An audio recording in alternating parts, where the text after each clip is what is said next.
my co-host, Mr. Owen Gilbride. Owen, how you doing? I'm doing pretty good today. It is August. There appears to be a record sale going down in the alleyway behind the recording studio. Yeah, behind our recording studio, that's it. I keep my bed in my recording studio just because, you know, I'm here at such late hours doing all my recording. It's basically like Young Thug always recording. So this is the first episode of the only official source for Endnotes. This is the official sole proprietary Endnotes podcast. Endorsed by Endnotes. Absolutely. They have their we have their full blessing to do this and Definitely. be calling ourselves the official Endnotes Definitely. podcast. We are going to be going through, starting with Endnotes Volume 2. Volume 2. Skipping Volume 1 because, you know, beginnings just orient you in things, and that's just for weaklings, you know. Yeah, you never read the first chapter of a book. Exactly. Like, who does that? Real ones jump in cold and into the middle of things just for more excitement. You know, in media res is like a common literary device, and that's what we're going for. So starting with Volume 2, we're going to be moving through chronologically, issue by issue, article, essay by essay, and then, you know, chronologically, issue by issue. Getting up to number 5, which was released this year? Yeah, it was kickstarted like around the winter of last year, and then actually got it this year along with these other 3 issues. Number 5 is a big one. Yeah, they get bigger and bigger, just like Harry Potter. Harry Potter, the first one's for kids, but, you know, as you get acquainted with communism, they kind of up the ante. So what is Endnotes? It is a discussion group that began in the UK. I believe in the UK. I mean, they have like some stuff on the website that I glanced at, did not really absorb. But it started as a discussion group, and they started publishing these issues that are collectively and anonymously written. A few of them have co-authors. For Misery and Debt, the second essay is co-authored by Aaron Benenev, who co-authors a few others over the course of their publication, and then you have other authors in other issues like Emmy O'Brien and Jesper Burns are both in number 5. But it's a discussion group that started publishing, writing, publishing together. It's a left communist group, communization theory. We'll get into that. Anything you want to say, Owen? Welcome to the podcast. Enjoy. Alright, so we're looking at the first essay in the introductory essay to the second volume of Endnotes. The essay is called Crisis in the Class Relation. And, Owen, why don't you just kick us off with an overview of what it's about? Alright, so basically the premise laid out by this article is that what is specifically recurrent in the capitalist system is the reproduction of the capitalist class relationship itself. Specifically, that there is a class of people called capitalists whose primary role in society is to accumulate capital to generate value, which in turn is turned into more value, and a working class who, owing to their station in life, are perpetually in a state of needing to work for the capitalist in order to procure the basic material survival needs. But generally speaking, most of the working class remains the working class. With the recurrence of this relationship, the actual material conditions can shift quite a bit. The working class may be in a better or worse material state. Obviously, if you compare the working class in the 1850s in the UK compared to, say, America in the 1950s, you see vastly different average experiences. What remains consistent, however, is that there is a capitalist class and a working class, and it seems to be getting better over time, and it has this sort of self-repairing cycle where anytime there's sort of a crisis that emerges, and this article was written shortly after the Great Recession of 2008, capitalism will course correct and kind of create favorable working conditions again for everybody, and that the general trend of capitalism is, gradually over time things get better for everyone. And the argument that this article puts forward, rather, is that the crisis state is actually capitalism unmasked. It's like the inherent working of capitalism is to generate crisis. That crisis is foundational to the capitalist relationship. And in fact, anytime the cycle, as it is referred to, course corrects, this is in fact just some lateral maneuver which slows down the inherent trend of capitalism, that by nature the movement of capital is towards crisis, that it is fundamental to it, and that all that we've really been able to do historically is to gradually slow the process by various means, which are laid out in the article, but that ultimately the general trend, growing surplus population, like a population that becomes increasingly displaced both from the means of survival, the means of reproduction, and even any sort of valuable role in the capitalist system. Capitalism renders its own working class superfluous, and in fact, increasingly renders capitalists themselves superfluous. And the crisis that they identify as being like the primary,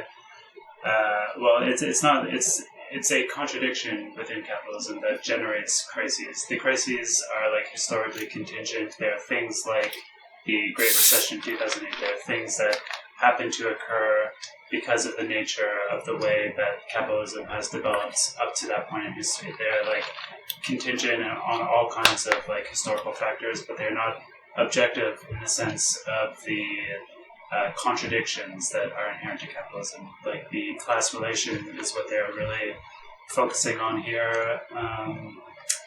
Just the idea that like, the second essay gets into it in more detail, misery and debt, but just the idea that like, just over time as technology develops and capitalism like constantly refines itself, there's, as he said, like a growing surplus population that just has no place within the order. Like capitalism cannot accommodate for its own like laborers. So you have these people who are just like pushed off to the side, who are like relegated to slums, who don't have any autonomous means of reproducing themselves, etc. If you're part of the working class, like you are like relegated to worse and worse positions within that class. Like the good jobs, like the labor aristocracy, become more and more rare and like sacred and like inaccessible to the majority of the working class, and then you just have like people shunted off to like shitty menial service jobs, and then we see how like having an economy entirely dependent upon that kind of labor like results when you have like a fucking pandemic that like destroys the social cultural order that like allows for that kind of labor. Like now that there's no like conviviality, there's no human like gathering anymore really because of the pandemic. Service has gone away, and our economy, which like as they get into misery and debt, which has become like so dependent upon service, is fucked. Like there are no options. Yeah. Like this surplus population has just suddenly increased by like what is it in Canada, like 25% or something are like unemployed right now, and they have nowhere to go. So that the surplus population has really like accelerated dramatically in like this kind of like Deus ex machina kind of move that just like completely like destroyed the prospects for the economy. Yeah, and generally like historically, when something happens like this, it almost seems as if the hope of the capitalist as like a broad figure is that someone somewhere will come up with some exciting new project, some sort of thing for all of this surplus energy to go into so that it can sort of be reified in the capitalist manner. Which, like, I feel like even just saying that, you can kind of see how inherently, like, fragile and teetering on the brink of destruction this thing is at all times. Yeah, they get into it later in this essay. They talk about how, like, these various tendencies with, like, downwards of the class relation and capitalism are not, like, necessarily absolute just for that reason, because, like, there's always the possibility that somebody just invents something like an iPhone, like some new use value that you can then put like millions of people to work to produce. Yeah. But another aspect of this essay, like this is the introductory essay in this volume here, and a lot of it is really introducing the kind of economic contradictions that Marx identified within the capitalist systems, and especially focusing on like class relations and all that. But another thing that they're introducing here is like their concept of revolution and like their particular communization theory. Like, I mean, I right off the bat have a few objections. Like, I'm trying to stay agnostic and like open-minded. So I don't actually know that much about communization theory, and they don't really get into it in detail here. But there are a few things that like raise red flags to me as far as like a revolutionary theory goes. Like the idea that the revolution is about dismantling the class relationship.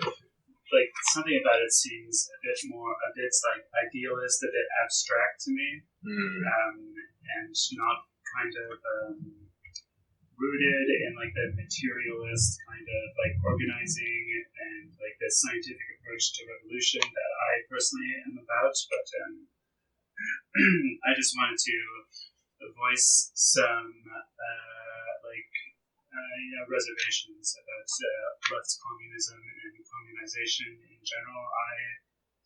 Owen, I don't know if you really identify as a communist or a revolutionary, but I do, and am not, at least not yet, a left communist. So, how do you feel? Like, how do you identify? I would say that throughout my life, I've definitely felt like a displacement from the social order as such. I would identify as an anti-capitalist.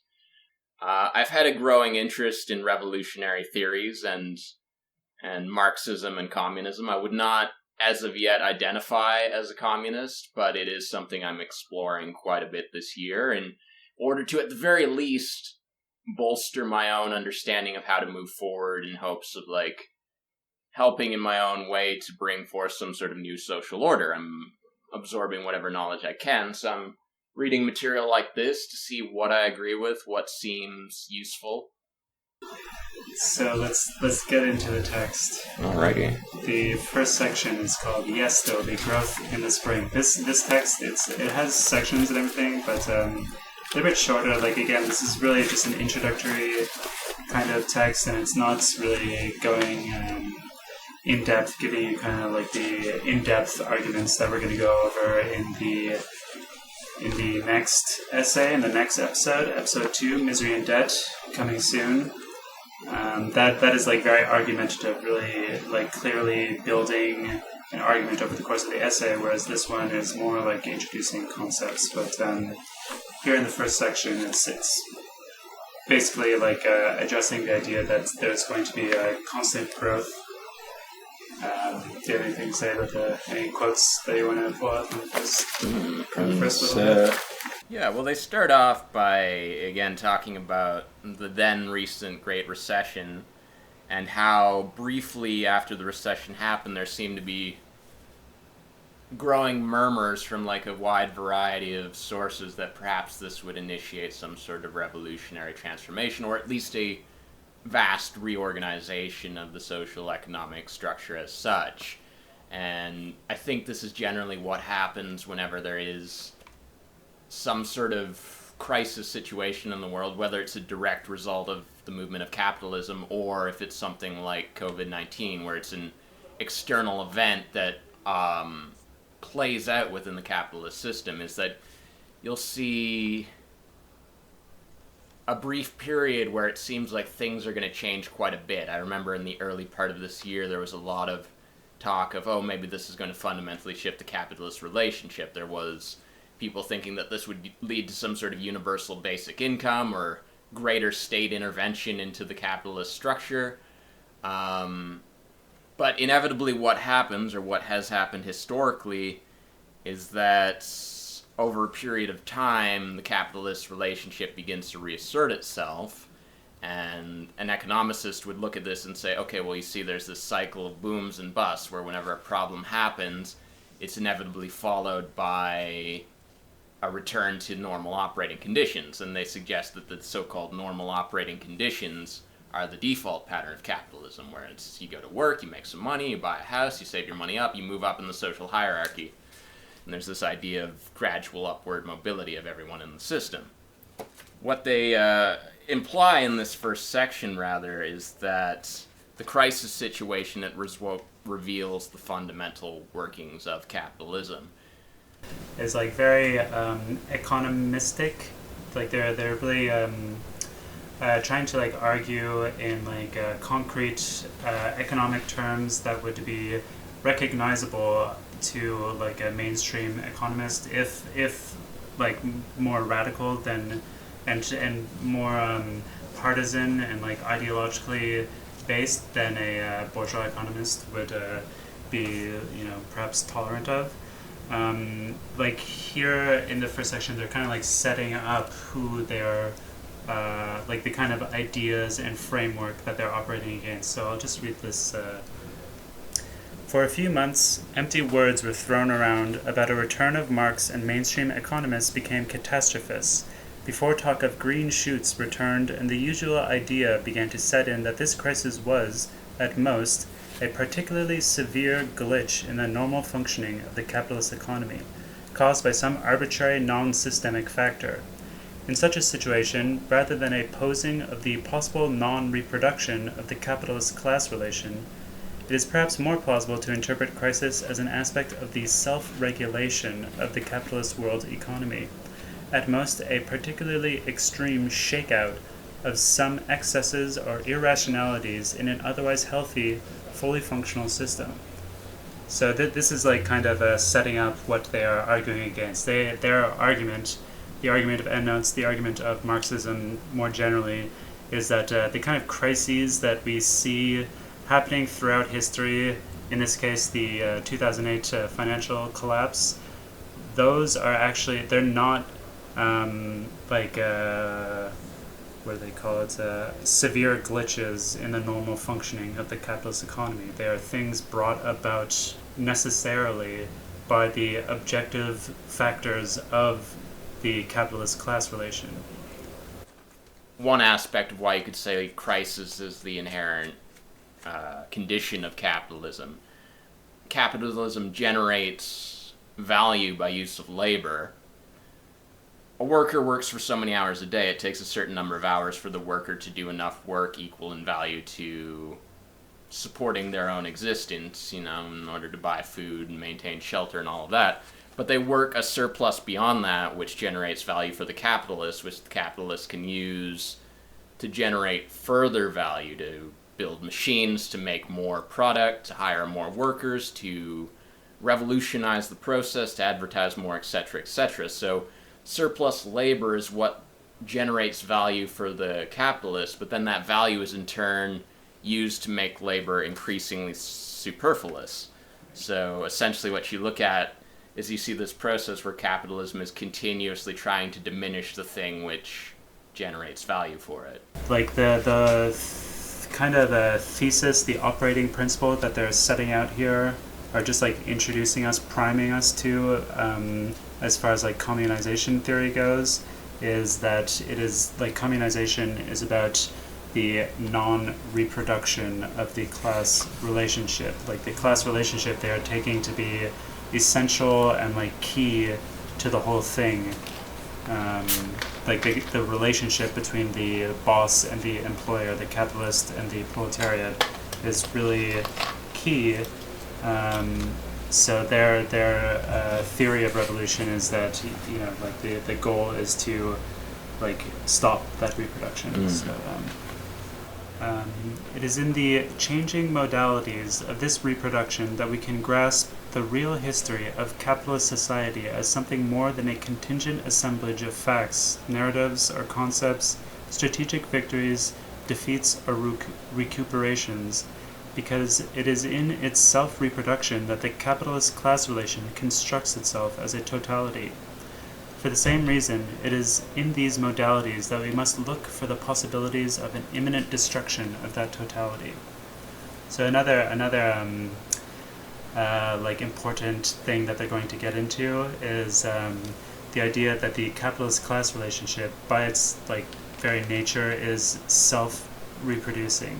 So it kind of like sets it up itself up as this kind of like automatic cycle that as soon as you get into and as soon as like all of society gets into, it is I guess this probably gets at why it has been so successful in history, is because the relationship just reproduces itself over time, like without any real effort on the part of any of the people involved to reproduce the relationship. So like because the laborer is only able to get enough wages to reproduce themselves rather than to really like fully extract themselves from the kind of dynamic that they're trapped in, they have to return to the labor market. They don't really have another option, which means that the capitalist can always rely on new labor power to produce more surplus. So the whole thing is self-reproducing. It's this kind of like vicious cycle that...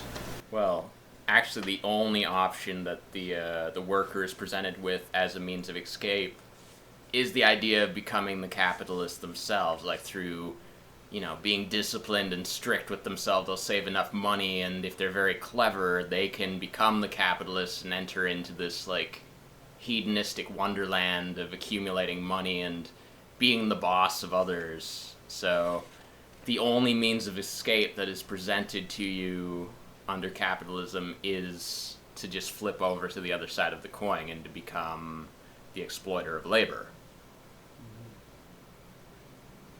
If there is a defining characteristic of capital which singles it out from a mere sum of money or some unspecified mass of materials with which one might make money, it is that it expands. It is money which becomes more money, value that self-valorizes. In order to persist as capital, capital must perpetually increase in quantity. In this sense, it has a clearly teleological character. It has a clear goal, its own expansion, and it pursues this goal relentlessly. Since on the systematic level, such expansion clearly cannot be maintained through the mere reallocation of value from one capital to another, in order for valorization to take place, there must be some possibility of producing new labor. And this possibility is in labor power, which is something Marx talks about a lot in Capital, is that when you look at the situation overall, the only place that you could potentially get more value from is from exploiting the laborer, the worker, because in a laborer's working hours, there is this surplus availability of time and energy beyond what it takes to sustain a simple human life, or even, the life of you and your family in a traditional society. So there's this potentiality that's available to be exploited, where if someone's able to employ that worker, they can make them work beyond what is simply necessary for reproducing their own living conditions, or even the living conditions of themselves and their family. And you can extract more value than that from them in a single working shift than what you're paying them for and what they need to do to survive. And you can in turn employ that value to further propagate yourself as a capitalist within society and to obtain more power for yourself over time. Yeah. The idea is that like there's a certain amount of labor that is necessary to like maintain the capital itself, like the rent for the property, the like wear on the machines, that sort of thing, like just necessary things that go into upkeeping the, like, let's say a factory or whatever. And then you also have to pay the worker a certain amount of wages just so that they can like live to come back the next day. And then after that, it's all profit.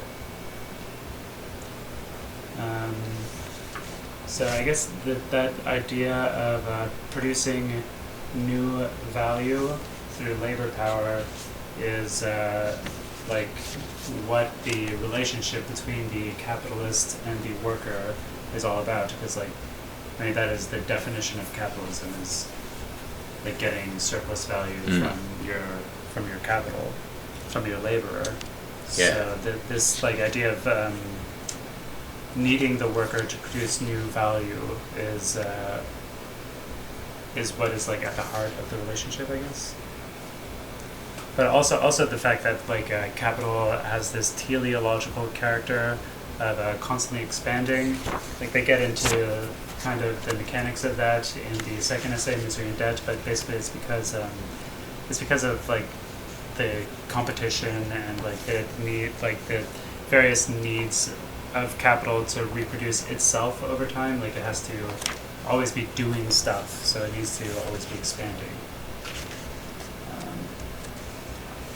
If we consider not the start of the production process, but its result, the successful capitalist has appropriated surplus value from the workers, realized it in exchange, and can now employ this value in the next cycle of the production process, whereas the worker, being paid for her labor power only, leaves the production process only with a wage to cover the cost of her reproduction for the next cycle of production. Both parties thus return, at the end of the process of production, to the structural locations from which they entered it. The worker has little choice but to sell her labor power again, since she has not amassed anything of her own in the course of the production process, and the capitalist is impelled by the expansive logic of capital to employ her once more. Once the capitalist process of production has begun, its continuity is, at least in this sense, automatic. There is a necessity to the continuing reproduction of the capitalist-class relation, which follows from the character of the capitalist process of production itself. So this is like kind of describing like what happens like over the course of a day. Basically, like the production cycle is, you know, it needs to be abstract because like it comes in many different forms, but basically it can be looked at as like a work day. So at the end of the workday, the capitalist has some capital that he, you know, as a capitalist is impelled to invest back into the marketplace in order to like remain competitive and like continue, like ensure that he's going to continue generating surplus value into the future. And then the worker just has like some wages in order to get to the next day, and then they start the next day at the same place, except the capitalist has more and the worker is, you know, older. Like, there's no like historical example of any kind of like pure capitalism, pure like egalitarian capitalism where everybody actually began on an equal footing and like has equal opportunity. That doesn't exist, and if you were to reallocate funds and resources to accomplish that, like you've basically done communism. So there's no reason to like maintain private property at that. Yeah, that's like whenever I hear like mainstream conservatives like who have this like vision of like an idealistic 1950s Norman Rockwell America. Like that kind of world, which obviously never actually existed, if that sort of world of like small town businesses all kind of like with the community's interests at heart were to exist, that would require an incredible amount of state control. It'd basically just be aesthetic capitalism. It'd be like we like the feeling of capitalism, but we're not practicing actual capitalism. We're sort of doing this very controlled society where there's like pretend capitalism going on. And like that idea of the self-reproduction of the relationship from one day to the next, from one cycle to the next is kind of like what they're going to pick up on in their theory of revolution, the communization theory, where like the goal of revolution is to, I guess, like stop reproducing their relationship, like whatever that means. A bit abstract to me, but moving on from there, the next section is called the totality. It's a pretty short section. It's kind of about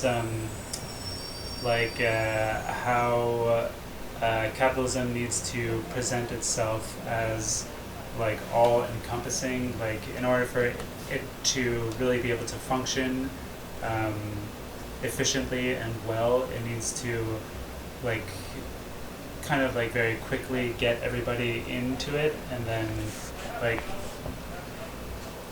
it's also about like importing that like asymmetric dynamic between the capitalist and the working class into every other kind of social relationship. So this is where they like kind of get into how like things like family and gender relations and the constitution of the individual as a subject are all also determined by the same class relationship that, you know, we are traditionally kind of looking at in economic terms, but basically how that economy affects everything else, every other kind of social relationship that you can have. I think it suggests that like capitalism has this way of bolstering its own standing in the world by like reframing every other aspect of existence through a capitalist lens, which makes it seem more like it's just a natural unfolding of not just the human condition, but the world condition at large. As I was reading this article, I was thinking of like Charles Darwin's theory of evolution as survival of the fittest, of this framing of all of life's history as this competition between like parties looking for their own self-interests and trying to establish dominance and to procure more resources for themselves.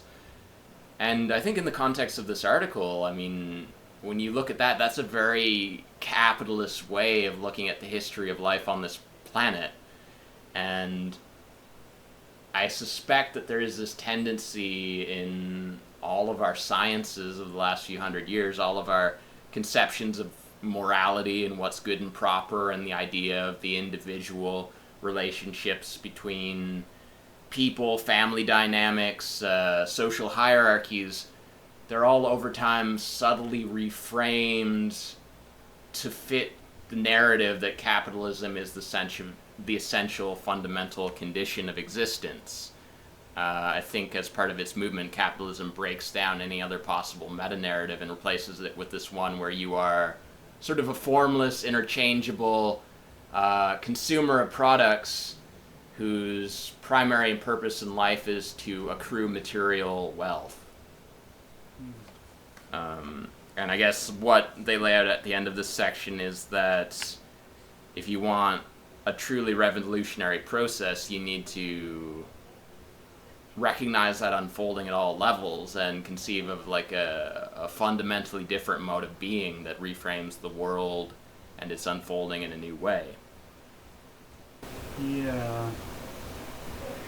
I'd just like to again note my reservations about this concept of revolution. Like, it seems very anarchist to me and a bit like lifestyle-y and just not really like connected with like the material history of revolution and like the scientific theory of revolution, especially like the idea of the dictatorship of the proletariat, which is something that I think is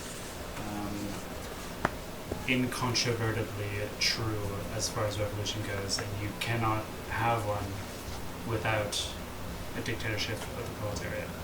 But I just want to read this little section here.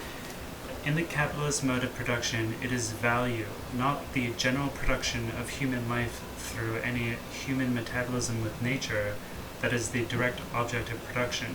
And it is first and foremost not society, but the capitalist class relation that is reproduced. Society as such, or the social formation, is the appearance in the abstract of the totality of relations that are reproduced through the self-reproduction of the capitalist class relation. A theory which sets out from the self-reproduction of the social totality in the abstract can only express the existence of this totality tautologically. The persistence of the parts is functionally necessary for the persistence of the whole, and the persistence of the whole is nothing but the persistence of these functional parts. Then they get into some kind of Althuserian critique, but I mean, to me, what this means is that like the kind of dominating dynamic that informs and the kind of like binaristic dynamic that informs things like the gender relation and family structure and all of these other kinds of social relationships that do not seem to be immediately economic in their function, but are in some other way like cultural or social. But these are relations that still exist within capitalist society, and they're not like reproductive of the capitalist class relation as an economic relation simply by ideology. Like they're not. It's not just like people like brainwashing each other into having these kind of like possessive family relations, for example. But there's something like more material at the root of that. That like the family relation as it exists under capitalism is in some way like part of capitalism. You know what I mean? Like it's not something that is like incorporated into capitalism and then like smoothed over with like a veneer of ideology. It's like part of how it functions and how it reproduces itself. I don't know if that makes any sense. Yeah. I think I get what you're saying. There's also another section I want to read from the end. This is just like a short little section, but this is getting at their idea of revolution. But in its systematic self-reproduction, the class relation is specifically not a contingent affair, and as the concomitant pole to capital in a relation of mutual reproduction, the working class as such cannot be the focus of revolutionary theory. The totality, of course, has many levels of concreteness, and is cut through with complex and contingent factors that cannot all be adequately accounted for through some simple liturgy of class relations. But as the locus of capitalist production, as the point from which it sets out and to which it always returns, as the moment of the self-founding of the mode of production, the reproduction of the capitalist class relation has essentiality for any theory of revolution. I mean, I think that there is something important, like Maoism is about this, like kind of like breaking down and expanding like the traditional theory or like concept of the working class as like the revolutionary agent. Like the working class really needs to be expanded. Like Mao has the concept of the mass, which is like something distinct from the proletarian, from like the Leninist concept of the proletariat. But I think that it's a bit misguided for them to be saying that the working class as such cannot be the focus of revolutionary theory. I don't know. But let's move on from here. Mm-hmm. The next section is called the horizon. What's this section about? All right. In this section, they put forth the idea of the revolutionary horizon. I have a quote highlighted here from the very start that I'll read. To pose the question of revolution is to put at stake the continuing existence of the capitalist class relation itself. Revolution cannot be the mere expropriation of capital, the seizing of the means of production by or on behalf of the working class. It must be the direct destruction of the self-reproducing relation in which workers as workers and capitalist self-valorizing value are and come to be. A little bit later on, they put forward the idea that in the capitalist relationship with the capitalist class and the working class, they both have a certain horizon that they're pointed towards, an idea that they view as their ultimate goal. For the working class, this might be some sort of revolution, the working class seizing the means of production, or perhaps the idea of an environmental catastrophe, something that would bring forth the end of the capitalist relation, an external force powerful enough to dismantle it. But from the capitalist perspective, you might have the idea of liberalism or the development of a perfectly fine-tuned clockwork capitalist machine where finally you've reached a position where everyone is living very well, everyone's happy with their position in society, there's no more crises, there's no more immiseration, there's no more surplus population. You've essentially gotten the development of technology in society just so that everyone's able to live comfortably. Capitalism will have reached its ultimate positive conclusion. Both capital and the proletariat can legitimately lay claim to being the essence at the heart of capitalist society, but such claims will always be contradictory since neither pole in this relation is anything without the other. Since each pole of this relation can claim contradictorily to be its truth, and since it is a dynamic relation with a directionality at its heart ensuing from the future-orientedness of capital's valorization process, the class relation always bears within it an imminent temporal horizon. It does not simply eternalize itself as a monolithic closed totality. Rather, as a relation of struggle, it carries as its own horizon a vision of the future as projected resolution of this antagonism. So the idea of the horizon is this mutually felt sense that there is a struggle ongoing, but it's eventually going to lead to some sort of resolution. It goes on to say, the final victory of the working class, the permanent establishment of liberal capitalism, looming barbarism, or ecological apocalypse. Class struggle always has a singular horizon, and depending on the dynamic of the class relationship at any given moment, this horizon has a variant quality. So, but there's always this idea that there's going to be some sort of outcome. There's always this projected horizon of capitalism that this state that we've been in for hundreds of years is only a temporary struggle that's going to have some positive or negative conclusion.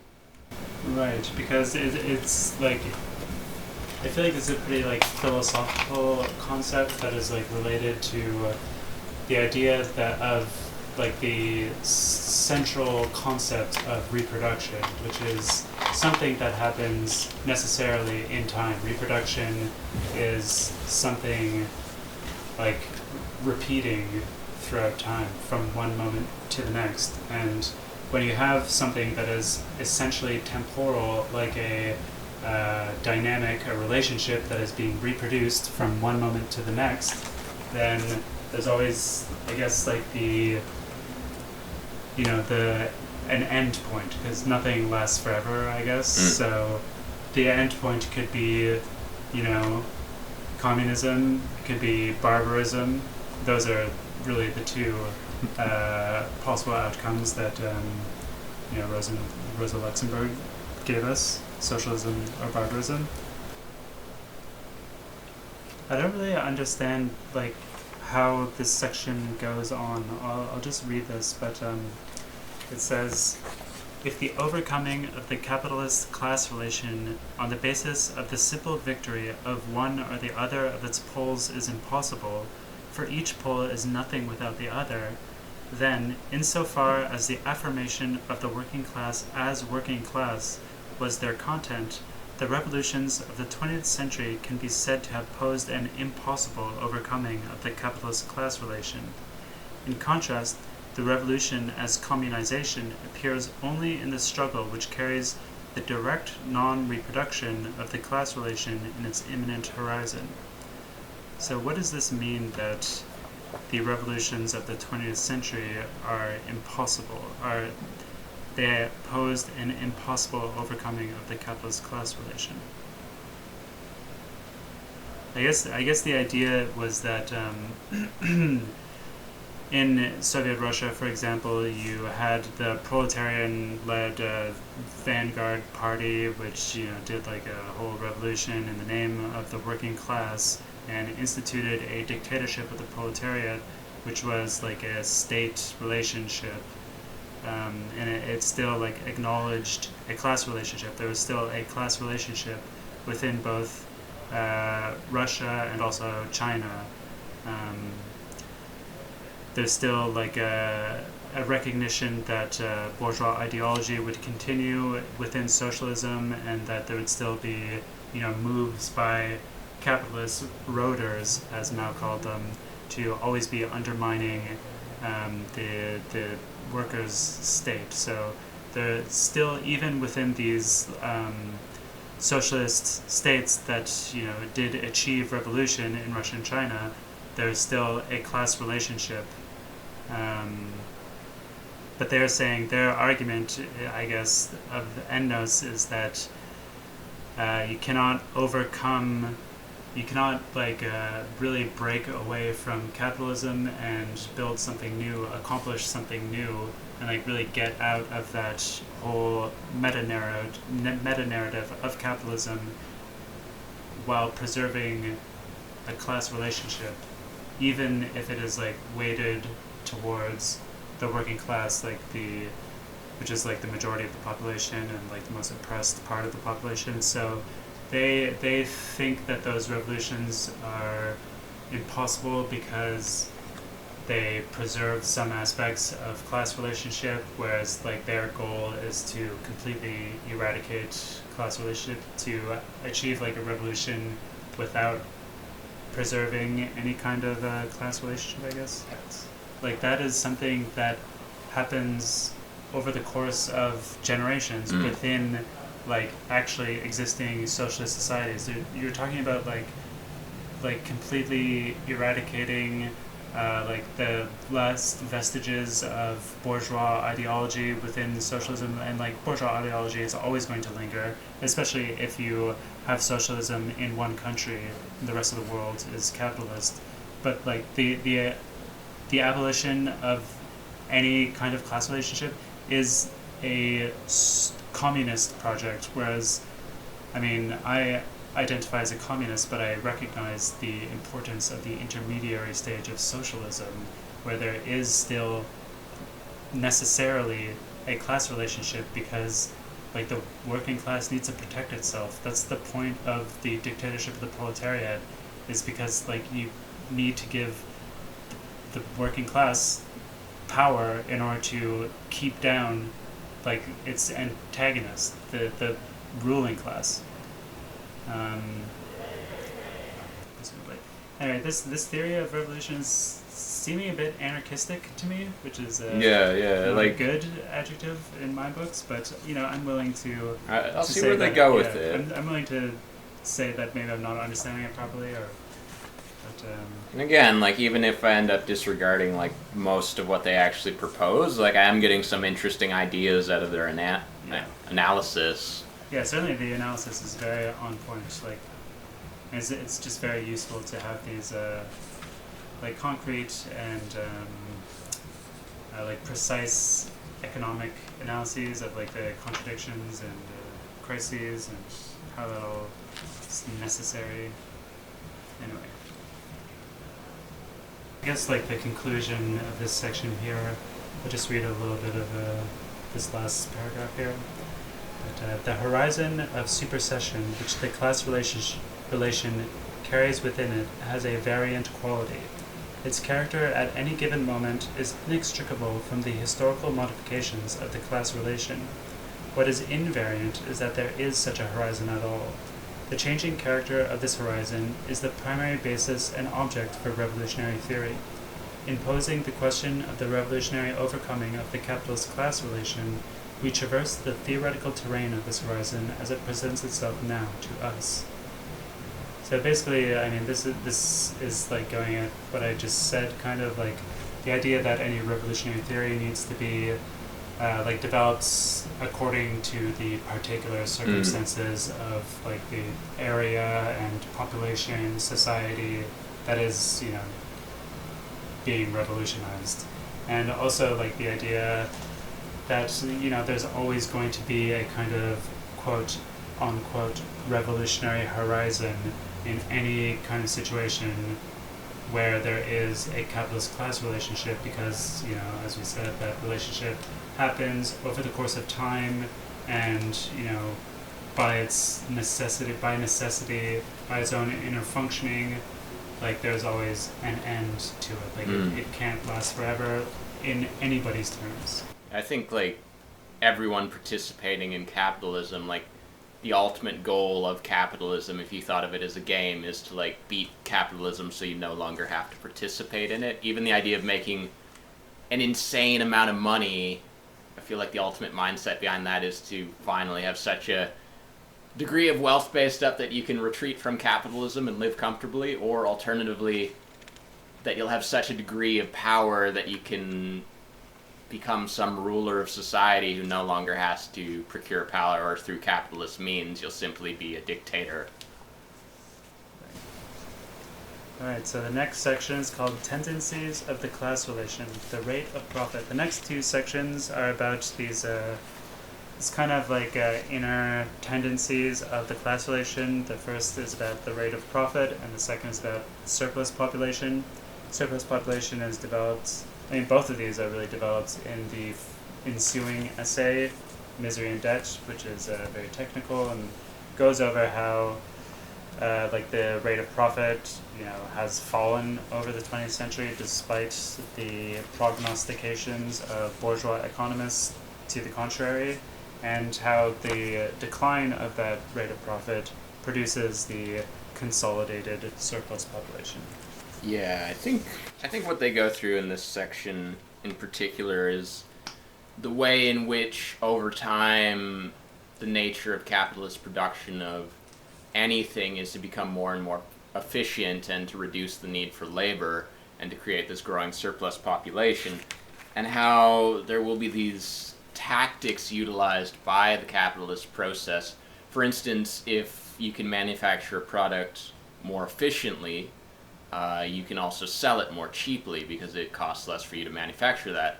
So across a broad spectrum, you could pay your workers less because they no longer require as much finance of their own in order to survive. And this will slow down the inherent process of capital creating the surplus population. And this is one of the ways in which you can get the appearance that capitalism is a self-sustaining process. But if you look at the actual historical trend, especially within the last few decades, the process has only been slowed down. It's still ongoing. The general rate of industrial employment is diminishing over time. Mm-hmm. Exactly. Even in China, as they get into later. But just to kind of introduce this concept of the rate of profit, they refer to it as the fabled law, and it really is that like the tendency of the rate of profit to fall, #line goes down, is like a big, it's a big part of Marxism, specifically his like economistic critique of capitalism. And like a lot of people think that it's bunk, but the argument that they present very convincingly, especially in Misery and Debt, is that it is in fact not bunk. But basically the concept is, I'll just read this little quote here to kind of introduce it. The fabled law of the tendential fall in the rate of profit expresses aspects of this simple contradiction. In its canonical formulation, this law derives from the fact that in its competitive battle against other capitals, any capital will tend over time to increase the productivity of its workers through technical developments in the production process. Its technical composition will tend to rise. With productivity increases, it takes less labor time to produce the same commodity, and the individual capital thus gains an advantage over other capitals. But in time, these same productivity gains become generalized, wiping out the initial gain, and leading to a lower value of the commodity, since its production now requires less socially necessary labor time. Thus, even at this abstract level, we can locate a first appearance of this simple contradiction, for the drive to accumulate surplus value through the production of commodities, a surplus which is constituted from surplus labor, leads to a reduction in the labor time and thus the scope for surplus labor involved in the production of the very same commodities. So, yeah. I mean, basically, the idea is that it's like you have some workers who are working at your factory, and they work 4 hours to reproduce the capital to pay for the rent and the upkeep of the machines and the raw materials that are coming in, and then the other 4 hours are profit that is going into the capitalist's hands, but the capital, because he's a good capitalist in competition with other capitalists, needs to invest a portion of that surplus back into his factory, and not just in terms of upkeep. He needs to like augment it in some way, which is like the technical augmentation, which means like there's really only one way that you can augment a factory, which is like making it more efficient, which means that the workers, if they work the same amount of hours, they're going to be producing more commodities, or their hours can go down. Anyway, like the idea is that they, like, as time goes on, just by necessity, like technology develops, things become more efficient, workers work less, commodities become cheaper, and wages go down.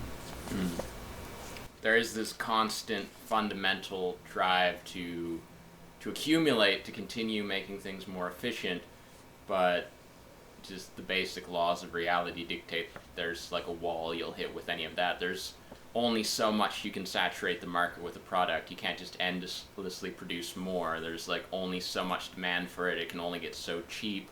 You can only extract so much labor from a human being in a single day before they just collapse. And you can only make the process so efficient before technological innovations become less obvious, and you're left with the need to find some new industry to exploit. Just by its own functioning, in its own pursuit of profit, capital cannot do anything other than undermine its own ability to accumulate profit.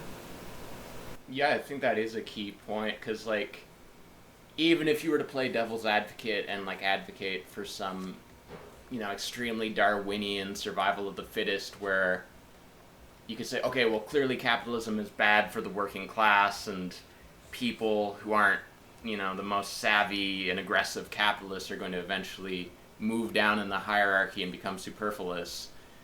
There's still this maybe survival of the fittest aspect where the strongest will rise to the top in some sort of Randian fashion and create some elite society. But when you look at these things, capitalism's not just antagonist to the working class. It's not antagonist to the weaker portion of the human race. It's antagonist to its own inner workings. It's continuously making it more difficult for capitalism itself to play out.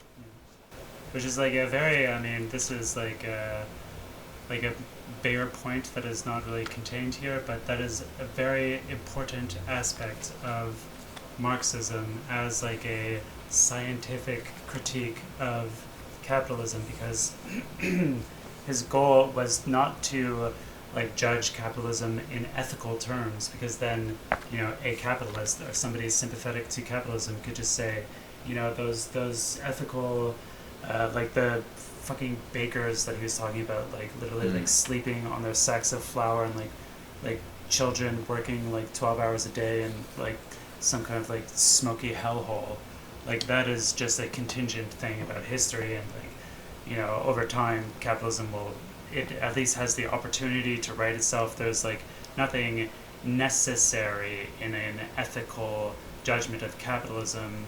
Like an ethical judgment of capitalism is not really going to, it was never going to be enough for Marx, which is why he really wanted to like evaluate it in its own terms and see how, like, just scientifically, like even like for the capitalists themselves, it's not gonna work. Like it might work for a particular capitalist over the course of their lifetime, which is an important factor. It's why perhaps there are not more capitalists who are like persuaded by Marxism and who become like socialists.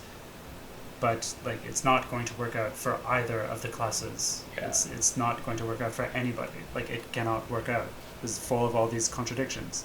The machine is, we're all trapped inside the belly of this machine and it's bleeding to death. Yeah, it's unfortunate that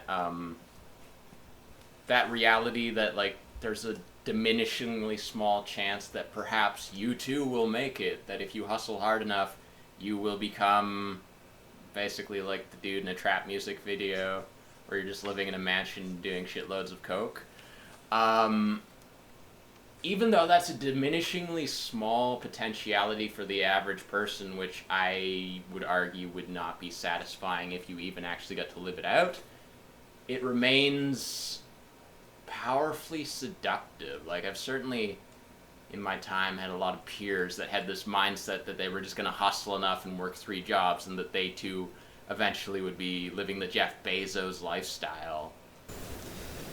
Alright, let's move on from here. The tendencies of the class relation surplus population. I mean, this concept really follows from the previous concept. Yeah. Like the idea that the rate of profit is going to go down through like basically automation and like increasing efficiency of capitalist production. It's going to result in fewer jobs, and like in like they mention how this is not an absolute process, but like there is the possibility of like kind of like random things happening, like inventing some new commodity that everybody wants, and you can employ millions of people to produce.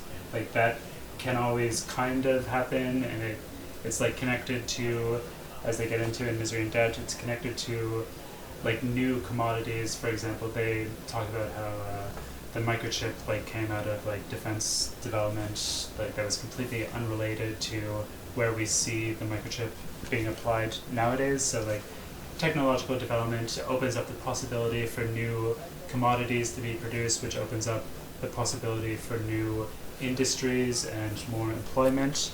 But I mean, I guess their argument is that like that is basically like random and happenstance and like kind of like contingent on like completely uncontrollable factors, really. And also I think they say that like over time that happens less and just becomes like less reliable. So anyway, the concept of the surplus population is that as technology develops and things become more efficient, there are less jobs for people, so there are people who don't have jobs. Yeah, I think like this basic premise of like, as they put it, capitalism generates new use values. You'll often hear this from the pro-capitalist argument that it's this driver of innovation where, as your rate of profit's falling, it becomes in your interest to like think outside the box and come up with new, exciting things. So you'll often hear this argument from the pro-capitalists. Well, you like computers, don't you? You like air conditioning and airplanes, and this is all thanks to capitalism.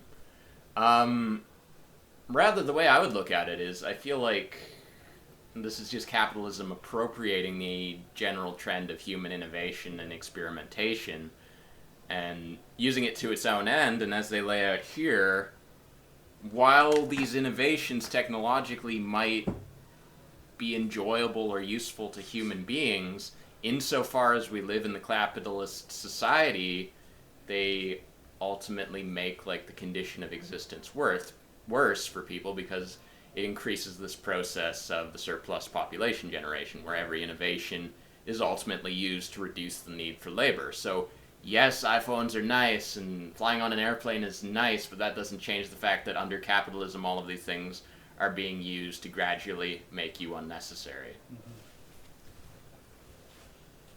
Towards the end of this article, they present the idea of the double moulinet, where you essentially have this reproduction of a meeting between the capitalist and the worker, where the capitalist goes to the worker who has resources in order to obtain resources. They have this quote: "There's a certain mutuality of wage demands, and if you want this of me, I demand this of you, which could dominate the horizon of class struggle.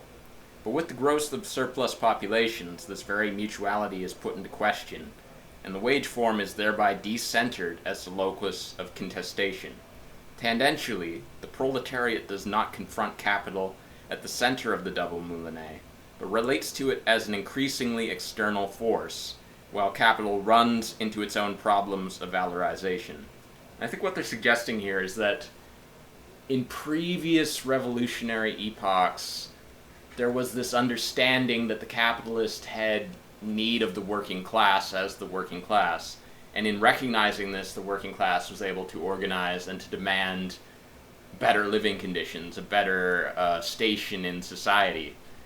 And what they're suggesting here is that the situation has shifted. Rather, what we're faced with now is that an increasingly large percentage of the population is becoming superfluous, is becoming the surplus population, and doesn't really have any relation to capital as such, that they are viewing it from outside, and that even capitalism itself is increasingly running into problems owing to its own movement in reproducing itself. So the question becomes not rather how can the working class obtain a better percentage of the social order, a better station in the social order, but rather what to do about this general movement of more and more of the human race just becoming increasingly unnecessary to capitalism itself. That's a big old question. All right, that's a good point to leave it off. So we'll see you on the next episode of whatever this podcast is called, where we are reading Misery and Debt. Which is, I mean, we haven't actually read the whole book, but I feel like can't get better than it. So look forward to that, and I'll see you then. Goodbye. All right.